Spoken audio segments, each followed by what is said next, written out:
We're just a couple of weeks away from the beginning of the college basketball season. I know it's still football season for a lot of people, but for us basketball people out there, college basketball is right around the corner.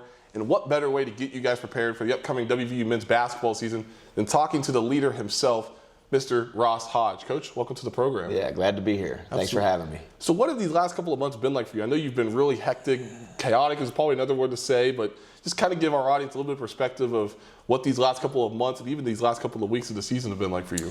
Yes, I guess a whirlwind is probably an accurate description. You get the job in April and instantly got to kind of hit the ground running, and that initial surge is really all about recruiting at that point in time. It's pretty much sun up, sundown, trying to assemble your roster, which we feel good about, and happy with the guys that we were able to get, and then you kind of transition from that to the beginning of the summer when you actually get them all here and you kind of start this journey that we're about to embark on, and get a chance to get to know everybody a little bit and try to create some habits and some expectations of how we want to do things and how we want to play. And you get your condensed. That's probably one of the biggest changes over the last 10 years of college athletics, college basketball in particular, is like we actually get to work with our guys in the summer. So you really do,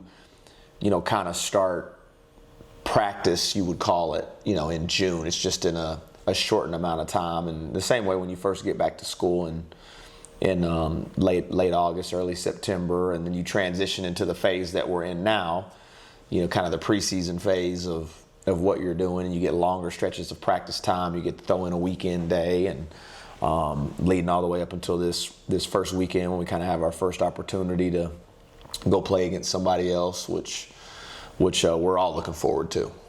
Yeah, they call it the super secret scrimmage. It's not so secretive. Not anymore. It's not secretive anymore. But we'll talk more on the court here in a second. But just off the court, in those first couple of weeks after you got here in April, you were starting to assemble a staff, starting to get onto that recruiting trail, and you get your roster together now. When you were going through that, were you doing more relationship building, or were you doing more program building and starting to establish those pillars to what you want this program to be? Yeah, combination of both. Combination of both. I firmly believe that you win with people. Whether it's your staff, your players, your support staff, your student assistants, your graduate assistants. A big part of that is trying to make sure you get the right people in the room together.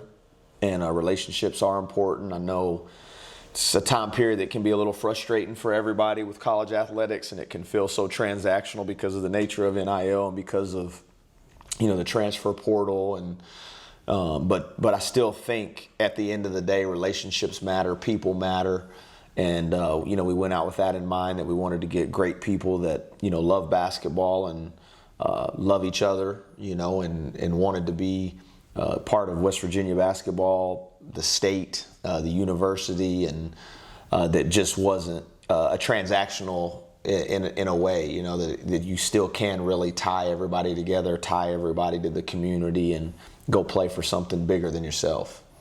In regards to the relationship building side of things, are you starting to become more creative with that as a head coach? Because you mentioned just the ever-changing world in collegiate athletics. Are you starting to become more creative in how you approach those relationships with your players now, or are you still the same old, same old?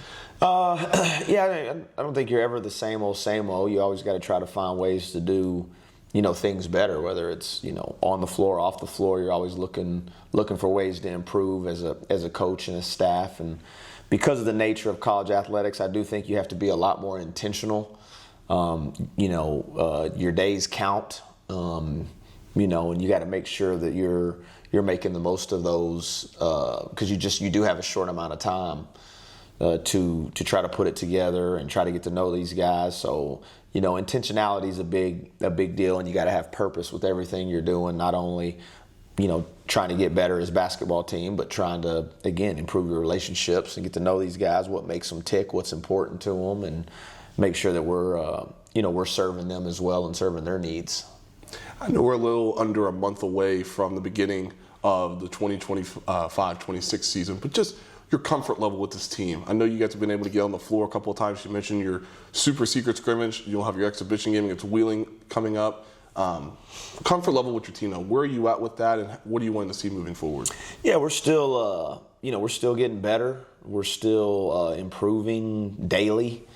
Still trying to create habits and build on those. And, I do think it is probably time for us to play someone else. I've kind of mentioned that here recently that, we have built a lot of habits, practice habits, and you try to, put your team in adverse situations. You try to be a visionary and prepare for every circumstance that comes up. But until you are able to get out there with just your team and you're actually playing another team, that is where growth can really, really begin. There's been a lot of growth. But now we're ready to reach that next part of growing as a team. And, ultimately you want to be playing your best basketball late, and there will be a lot of learning and a lot of learning on the fly. And you got to try to find a way to win those games early while you're learning about yourself as well. I know you don't need to give us right now your starting five for game one against Mount St. Mary's, but just when you're starting to identify who's going to be that first lineup, maybe even that 6th, 7th, 8th man off the bench, is that more, are you doing more competition? Are you doing more how they react to certain situations, situation basketball, I should say? What goes into identifying who you're going to throw out onto the floor there in game one? Yeah, the biggest thing is who can execute what you're asking them to do, asking them what you want them to do, and who can actually go out there and execute and do it for long stretches of time, And so right now as a group, let's just say there's 10 plays. Well, as a group, we may play 3 of those 10, quote unquote, the right way. What you're trying to do is you're trying to, elongate the stretches of good basketball and execution, and you're trying to shorten the amount of time where you play the play wrong. So ultimately, you're going to put the people out there that can execute the best on both ends of the floor. And we're a long way away from knowing for sure who that'll be. You have some ideas, but I've never been married to the idea that the 5 guys that may start are even your 5 best players. Brennan Lorient's a good example of that, who played for us last year. He was a first-team All-League player in the American, but he didn't start one game for us. So, you're looking at combinations, who needs to be on the floor with who, when, knowing that they're not all going to play 40 minutes. You are going to have to sub, and just trying to figure out what lineup combinations work best. What's your best defensive lineup? What's your best offensive lineup? Who would you put in there if you had to get a stop at the end of the game? Those things we're still working through and still trying to learn. In regards to the evaluation process, are you looking more at the stats, what they do in live situations? What goes into the evaluation process whenever you, again, similar question to the last one, but just the evaluation, what goes into that? And are you kind of more of a numbers person when it comes to that? Yeah, definitely numbers tell part of the story. They don't tell the whole story. It's definitely a tool we use, to either, as a cross-reference to what you're seeing. Sometimes what you're seeing and what you're feeling, it is an emotional game. Coaches are emotional creatures. So, you can't allow your emotions to factor in decisions. And then sometimes the data doesn't back up what you're feeling. Sometimes it does. But, we're not beholden to one way of evaluating. It's kind of the holistic term, where you're looking at a lot of different factors and, trying to figure out ultimately, who makes their teammates better? Who makes the team better simply by being on the floor? And maybe they don't even have to score a bucket, So you're just you're evaluating it all, honestly. Let's kind of step away from the team for a second, but you're the 4th coach in 2 years, okay? And I know, as you all know, you've seen the state, you've seen the passion that comes with that as well. Expectations for yourself, being able to understand that, but then also kind of put your own narrative on that storyline, being the 4th coach in 2 years?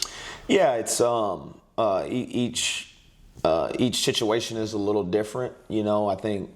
But for me specifically, being here, what I would like to do is try to bring some level of stability to the program and an anchor, so to speak. Obviously you got to win basketball games to do that, but that would be my hope and my goal. There is so much turnover. There's going to be so much natural turnover in the era of the transfer portal and college athletics the way it is.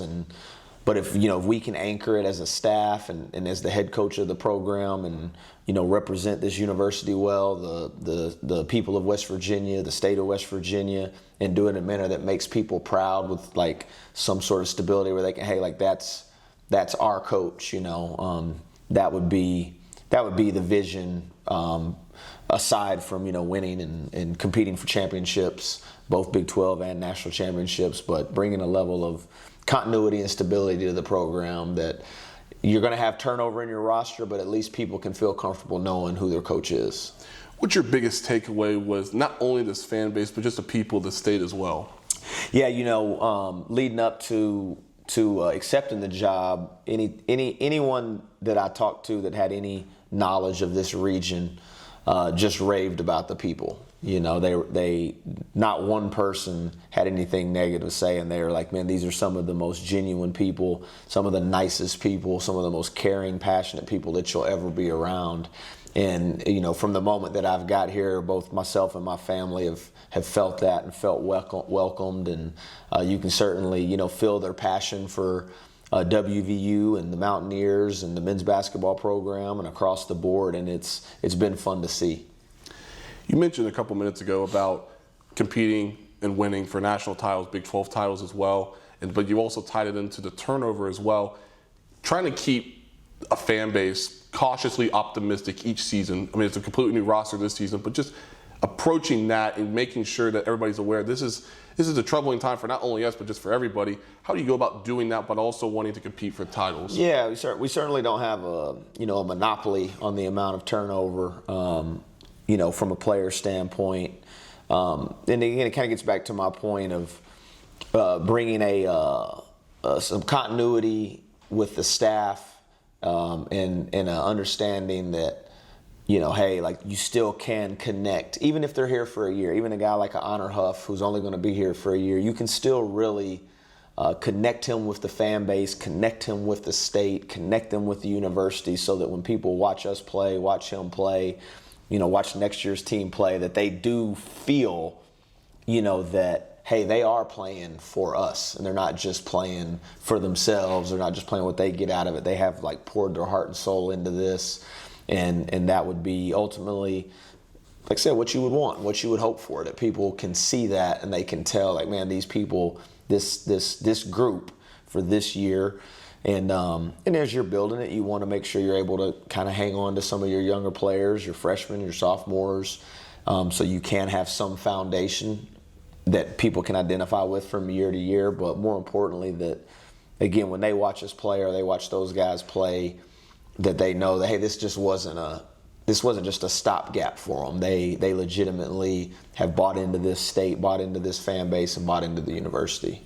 Before we talk about a couple players individually, let's talk about just a guy or two in your mind. Obviously, you've been around this group for a couple of months now. Who's a guy that has caught your eye but's not getting enough attention in regards to what they can provide to this year's group?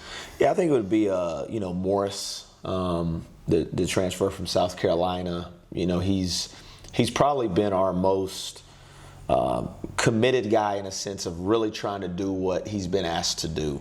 And he does have SEC experience. He averaged 6.5 last year in that league, and he shot 40% from three and can really make shots. But aside from that, he's really bought into, defending and executing. And he's had a great summer. Got nicked up a little bit, a week or two ago, and has missed just a little. Nothing crazy, but he's an underrated piece that, like we talked about earlier, that when he's on the floor, he's making other people better, and he's making those other guys' job easier with what he's been able to do. You mentioned Honor Huff just a couple minutes ago. Talk about him. That's a guy that came onto the scene the second half of the season strongly last year for Chattanooga. Yeah. He's now coming into his own. There's a lot of hype behind him. Expectations for him this year. What are you wanting to see out of him, especially this being his last year of college basketball? Yeah, I just want him to be himself. He led the nation in threes last year. I think he made like 132. It's pretty good. At around, not bad, around 41%. And, but he's actually good with the ball in his hands too. He's gotten better in that area this year. He's not just a shooter, per se. He's a good facilitator. He can make plays for others, and he's getting better defensively as well. And yeah, I would expect him to be exactly who he is, and we need him to be aggressive and need him to make shots. But and he's got a great personality. He's very infectious, and need him to be who he is. In regards to Treysen Eaglestaff, another guy that transferred in, talk about him. What does he give to this team that you really enjoy watching whenever you do see him in live action, that you're optimistic about this season? Yeah, he's another one. He has high level shot making ability. He's got good size. He can really shoot the ball. He's got a good feel, good understanding for the game. Can make the game easy for others, and he's another one. Like these guys came here, good offensive players, knowing that we do have a tilt to the defensive side of the ball, and knowing that they needed to improve in that area to be the best version of themselves, and for us to be the best version of ourselves. And he's taken that challenge on, and both those guys are very coachable, along with the rest of the group. They're a very coachable group. They've opened their hearts to being pushed hard and taking accountability, and that's what you would want from seniors. I know I asked you about a guy that's maybe not getting enough attention, but just give me a guy that you've seen the most growth from the time that they first got on the campus to where they are now in the middle of October. Who's made the biggest growth in their game? Yeah, well, literally and figuratively, it's probably been DJ Thomas, and we signed DJ in the fall of last year when we were at North Texas, and when he came and visited in the fall, he was 6'7", 215. And when we left, he got out of his letter of intent. When he came visited here in the spring, he was 6'8.5", 230. That's pretty good So size. physically, he's changed, and he's really grown a lot as a player. He's another one, played for a very high level high school team there in Texas at Allen High School. He's been coached, won a lot of games, and he's gotten a lot better. And he's been a pleasant surprise for sure. Stylistically, I know you got a lot of guys that can score the basketball. You're really big too in your backcourt. Your front court, I should say. Mm-hmm. But just give me the philosophy of what this team will look like come game one, and especially as we enter throughout non-conference play. Yeah, I think there'll be some morphing and changing as you go through. Like I said, we'll have to learn about ourselves while we're playing in some ways, but we're always going to anchor ourselves on defense. We've got to be, historically, whoever's been the best defensive team in the Big 12 has typically won the Big 12. That's our ultimate goal. So we do have different ways we can play. Defensively, you can play bigger, you can play smaller. So that gives you some versatility, which you always want on that end of the floor. And then offensively, we just want to take the best. Just simply put, I know it sounds very simple. You want to take the best shot that you can get. Sometimes that takes 5 seconds. Sometimes that may take a little longer. And that's what we're learning too. And shot selection isn't an equal opportunity. So, we've got to learn, hey, like, what is actually a good shot for us? It's a good shot for me, may not be a good shot for you. It's a good shot for Honor, may not be a good shot for Jasper. But as long as we all can get to the point where we understand, hey, this is what's good for us, then I think you can see you can play some different ways. You mentioned the Big 12 Conference, and we'll talk about your tie with that here in a second, but just what are you seeing collectively from this group? Ken Palm's numbers came out just a couple of days ago, and obviously he loves the Big 12 again. Yeah. I know just from your perspective, you got to win on the defensive end, but what stands out to you collectively about this conference this season? Yeah, it's no different than, again, I think maybe last year they was the first time in a while that they weren't the number one ranked conference on Ken Palm, and it was probably more of an outlier than anything with how good the SEC was. But really good coaches, really good players, great fan bases, difficult places to play. So it really has the markings of what makes it a special league. You can check pretty much every box of what makes it. Great teams, great coaches, great players, great locations, great environments, and you just know that every night's going to be a battle. Your tie to the Big 12 is obviously Coach Grant out there at Texas Tech. Yeah. What's that going to be like? We don't want to look too far ahead, but just give me your perspective of what that will be like for the two of you, especially yourself, whenever you do go up against Texas Tech. Yeah, it's like you said, it is kind of hard to look that far ahead because you're just such in right now mode. You know, you're literally just trying to find a way to get a little better. We had practice this morning. We'll have practice tomorrow morning. You're literally just trying to figure out how to get better in that regards. But I do have so much, personal respect for Grant outside of not only being a very good basketball coach. He's an incredible person, somebody that actually walks his faith openly and lives it, just doesn't talk it. He really lives it. And so it's been awesome to see, what they've been able to do out there his first 2 years out there. And, in a lot of ways, I'm, proud of him. And, I think that night, the first night is probably always a little weird. But when the ball goes up, you're out there just trying to execute, but it is it's been neat to see, man. I just, like I said, have a lot of respect for him. He's an incredible basketball coach, but more importantly, he's an incredible man. Talk to me about this first half of the season, and I'm talking specifically about this non-conference slate. You open up game 1 against Mount St. Mary's. You have a game against Pitt coming up at home. Then you guys will play Wake Forest down in Charleston, and you have the Shriners Classic down there in South Carolina. So just how important is this non-conference stretch just in regards to, again, morphing your team together, but then also trying to see what you've got before you get into conference play? Yeah, you want to there's a lot of different, ways to approach your non-league schedule for us. You want to make sure you're providing opportunities for yourself to get some marquee, non-conference wins, which we feel like we did with the way that we scheduled. You mentioned that you got Pitt at home. Obviously, that's a monster game to everybody. You got Ohio State in Cleveland, the Cavs arena. That'll be a great opportunity for a neutral court game.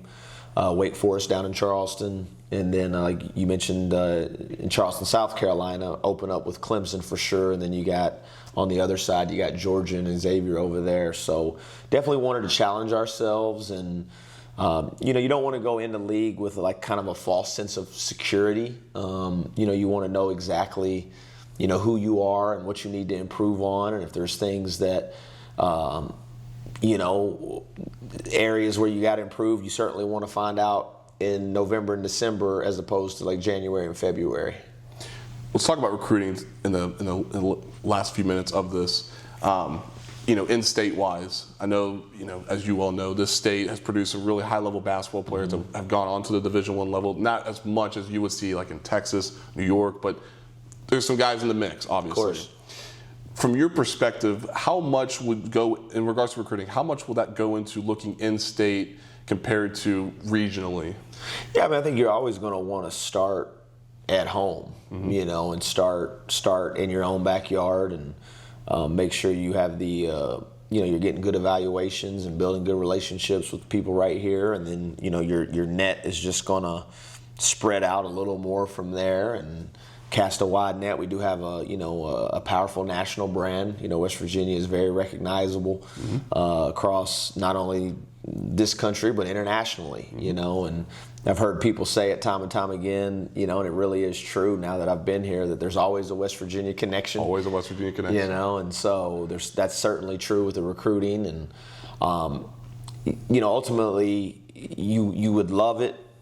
And you got to make sure you take care of your backyard, but ultimately you're just trying to put together a roster that you feel comfortable with that can compete and win the Big 12. You mentioned just there's always a West Virginia connection, but there's also a lot of passion behind that as well. Give me your perspective of just continuing to build relationships with the alumni and the former players as well. I've talked with several of them over the last couple of months. Everybody raving just about what you guys have been able to do in your short amount of time. Just give me your perspective of building those relationships, sustaining those relationships, and then just continuing to get them involved here at WVU. Yeah, well, the truth is, this is their program. This is the alumni, the former players, the fan bases, the states. This is your program, and I've just been fortunate enough to be a caretaker of the program in this moment. So that's not something that I take lightly. That's not something that I take for granted. You know, I understand how important it is to people, and I want to be a good steward of this program. And so much of what I want to do here is again for the people here in West Virginia, for the former players, that everybody can be proud of what we're doing, and everybody again can really feel like, yeah, this is our program, and this is our coach, and this is ours, and it really is.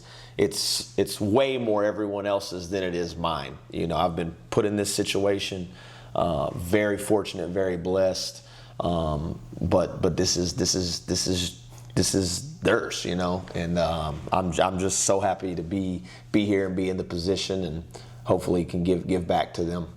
So I'll be wrong to ask you a food question, because I was watching back and listening back to your press conference just a couple days ago. You talked about taking the recruits to Oliverios, but I got to ask you, obviously in Texas, they're known for the barbecue. Yeah. But in Morgantown, in my honest opinion, being an alum of WVU, it seems like the pizza here is really good. What's your favorite pizza spot in Morgantown? So when I'm at home, I usually go with homegrown pizza there. But if I'm in town or if I'm around here, it's probably Mountain State Brewery. Some of that wood oven pizza is good, and there's been some other ones. Pizza Owl's great. Ren really loves Castellanos. I've had it; it's good too. But you can't really go wrong. But if I had to pick a favorite, it'd probably be Mountain State Brewery. Well, Coach, hopefully you can get a really good victory pie after a couple of wins this season. But good luck this season. Good luck in your super secret scrimmage, and then obviously playing Wheeling here soon. And obviously before you know it, you'll blink, and November 4th will be right there. So good luck to you this season. Thank you. Appreciate it. Absolutely. That's the men's head basketball coach of the West Virginia Mountaineers, head coach Ross Hodge. Be sure to check out all of our WVU coverage from now until March for the basketball side by going to our website, wvgazettemail.com. Be sure to follow us on Twitter at GazMail Sports. That's G-A-Z Mail Sports. And be sure to follow us on Facebook at HD Media Sports.